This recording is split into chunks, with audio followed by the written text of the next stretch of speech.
이번 영상은 리딩 지저스 4권 첫 번째 수업으로 앞으로 공부할 여러 선지서에 등장하는 선지자들을 어떻게 이해할 것인지 알아보고 첫 선지서인 이사야서에 나타난 하나님의 심판과 위로의 메시지를 살펴보겠습니다. 구약 성경에는 많은 선지자들이 등장합니다.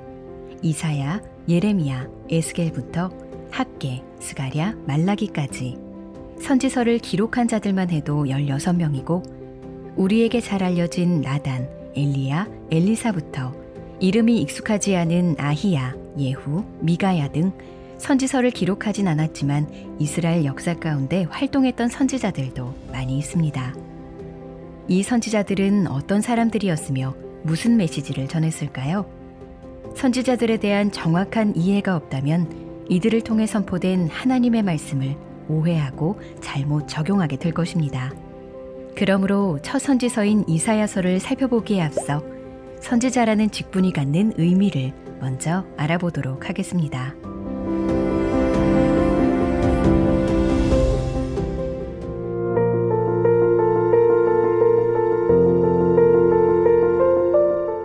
구약의 선지자들을 올바로 이해하려면 먼저 모세가 모든 선지자의 전형이었다는 점을 이해해야 합니다.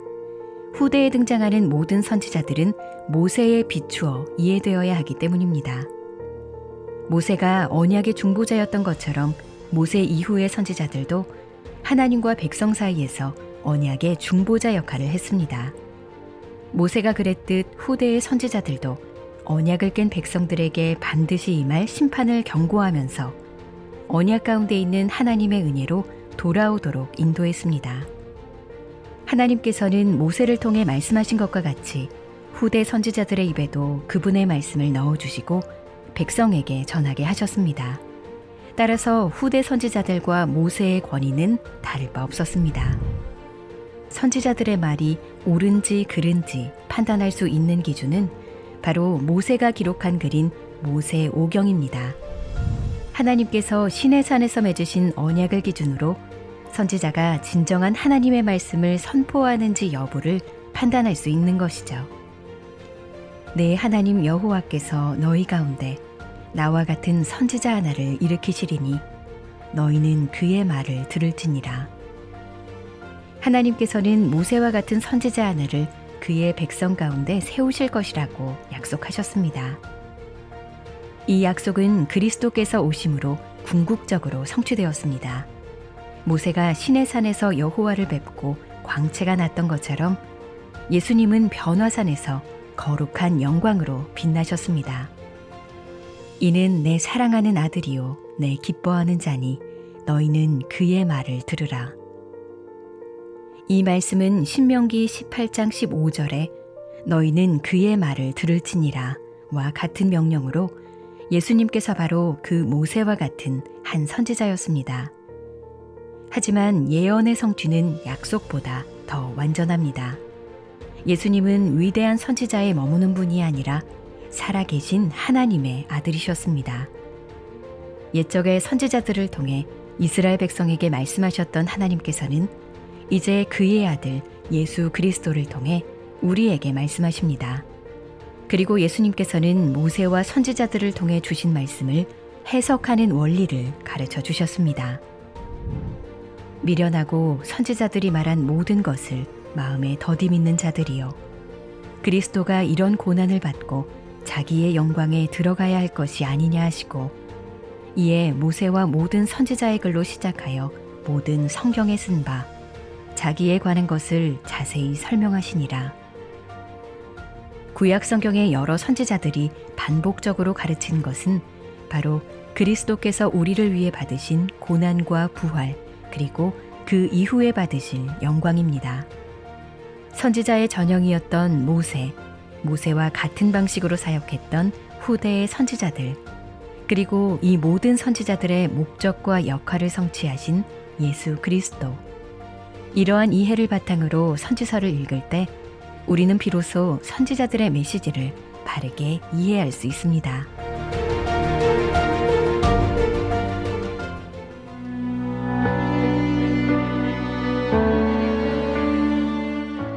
이제 첫 선지서인 이사야서를 함께 살펴보겠습니다. 이사야 선지자가 하나님의 부르심을 받아 사역을 시작한 시기는 아직 북이스라엘이 멸망하지 않은 때였습니다. 북이스라엘은 이로부터 약 18여년 후 아수르에 의해 멸망하게 되는데, 이 시기에 이사야는 남유다를 향해 하나님의 말씀을 전합니다. 우시야는 정치적으로 성공하여 유다에 평화와 안정을 가져왔습니다. 그러나 외부 세력의 위협과 내부적인 타락으로 인해 우시야의 말년에 유다는 무너지고 있었습니다. 유다의 이런 상황은 우시야의 아들 요담 왕과 손자 아하스 왕의 통치 기간까지 이어지며 갈수록 악화되었습니다. 결국 아하스 왕이 아수르에 의지하여 유다는 종속국이 되고 맙니다. 그 뒤를 이어 왕위에 오른 히스기야는 종교적 사회적 개혁을 실시합니다. 아수르로부터 벗어날 상황이 조성되는 듯 보인 것도 잠시, 아수르의 새로운 왕 사네립은 유다를 더 체계적으로 점령해 갔습니다. 히스기야의 아들 므낫세가 왕위에 오르며 유다는 완전히 아수르에 종속되고 아수르의 신들까지 받아들입니다. 예루살렘 성전은 더럽혀지고 유다는 회복할 수 없을 만큼 무너져 내리며 최악의 상태가 됩니다. 이사야는 바로 이런 시대에 사역해야 했습니다. 이런 상황에서 이사야가 전한 하나님의 메시지는 무엇일까요? 먼저 이사야서 전반부 1장부터 39장까지는 유다를 향한 심판의 메시지가 선포됩니다. 그리고 후반부인 40장부터 66장까지는 위로와 회복의 메시지가 주어지지요. 지금부터 총 66장의 본문 중 이사야의 부르심을 보여주는 6장, 위로의 메시지를 전하는 40장, 고난받는 종의 모습을 보여주는 53장, 이 세 본문을 살펴보며 이사야서가 지닌 중심 주제를 간략하게 알아보겠습니다.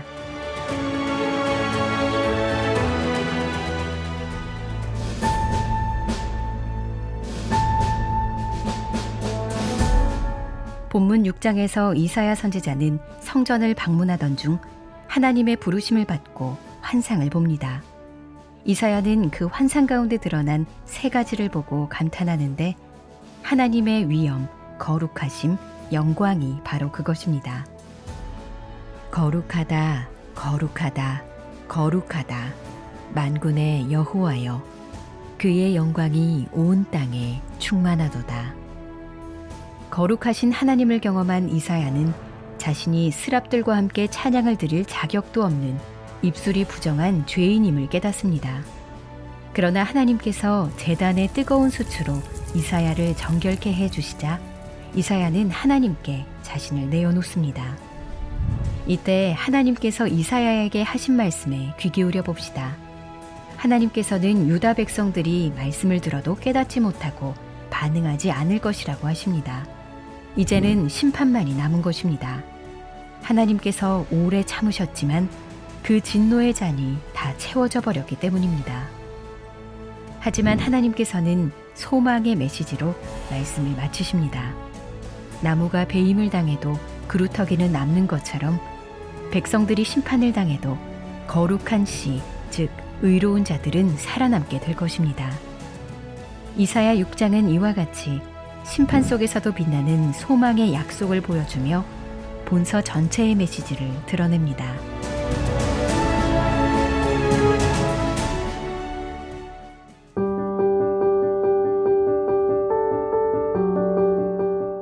이사야 39장까지 선포된 심판의 메시지를 바탕으로 40장 이후에는 위로의 메시지가 시작됩니다. 우리가 살펴볼 본문 40장은 너희는 위로하라, 내 백성을 위로하라는 말씀으로 시작합니다. 죄악으로 심판에 처한 백성들이지만 하나님께서는 여전히 내 백성이라 부르시고 돌보시며 깨어진 관계가 회복될 것이라고 말씀하십니다. 백성들은 죄에 상응하는 대가를 치르고 죄 사함을 받을 것입니다. 또한 회복을 주시는 왕의 길을 광야에서 외치는 자의 소리가 예비할 것이고, 여호와의 영광이 나타나면 모든 육체가 그것을 볼 것입니다.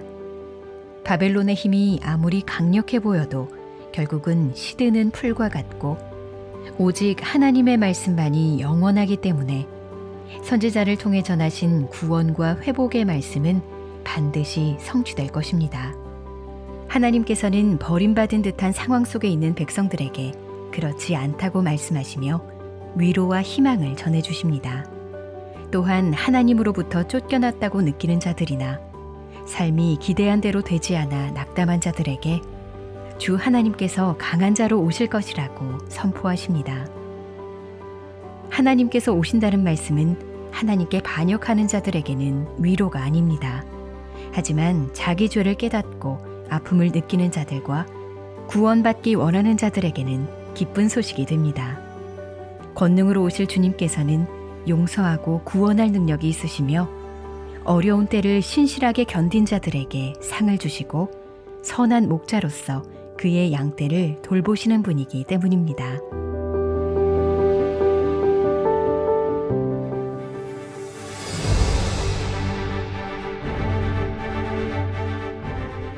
여호와의 영광이 온 세상에 드러나고 여호와의 강한 팔이 승리를 이루실 것이라는 말씀 앞에 우리는 어떻게 그것이 이루어질 것인가 라는 질문을 하게 됩니다. 이사야 53장은 그 영광과 승리가 많은 사람들이 놀라는 방법으로 성취될 것이라 예언합니다.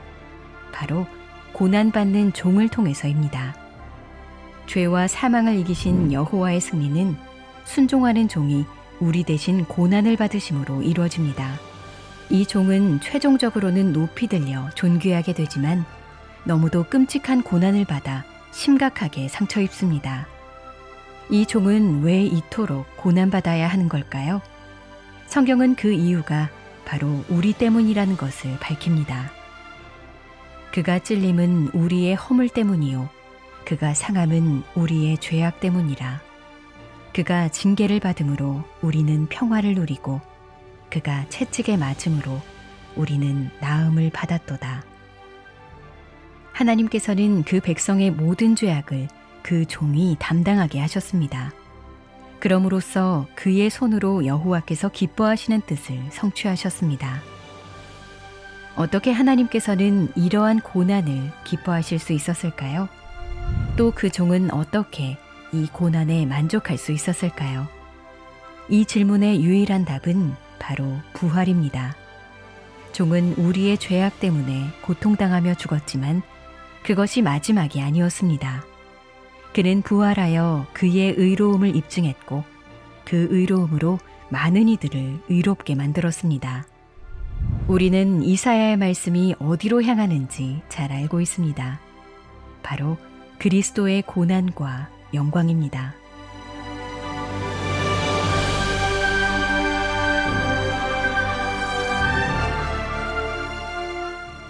예수님은 영원한 하나님의 말씀이시며 세상에 드러난 하나님의 영광이십니다. 말씀이 육신이 되어 우리 가운데 거하심에 우리가 그의 영광을 보니 아버지의 독생자의 영광이요. 또한 예수님은 참되고 선하신 목자로 강한 팔로 양들을 보호하시고 약한 자들을 부드럽게 인도해 주십니다. 그러므로 우리는 가장 어두운 밤에도 위로를 얻을 수 있습니다. 고난받는 종으로 오신 예수님께서는 우리의 모든 죄악을 대신 지시고 우리가 받아야 할 멸시와 수치를 감당하셨습니다. 그 고난을 통해 세상 모든 나라와 족속들이 하나님과의 새로운 관계로 회복됩니다. 예수님께서 고난을 통해 승리를 얻으셨듯 믿음으로 그분과 연합한 그리스도인도 마찬가지입니다. 하나님께서는 예수님의 고난과 승리를 그리스도인의 삶에 나타내는 방법으로 영광된 복음을 세상 끝까지 전하시기 때문입니다.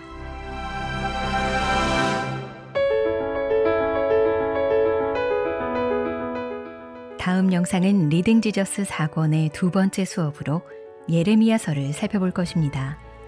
절망적인 상황에서 예레미야가 전하는 소망의 메시지와 하나님께서 새 언약을 통해 베푸시는 주권적인 은혜에 대해 알아보도록 하겠습니다.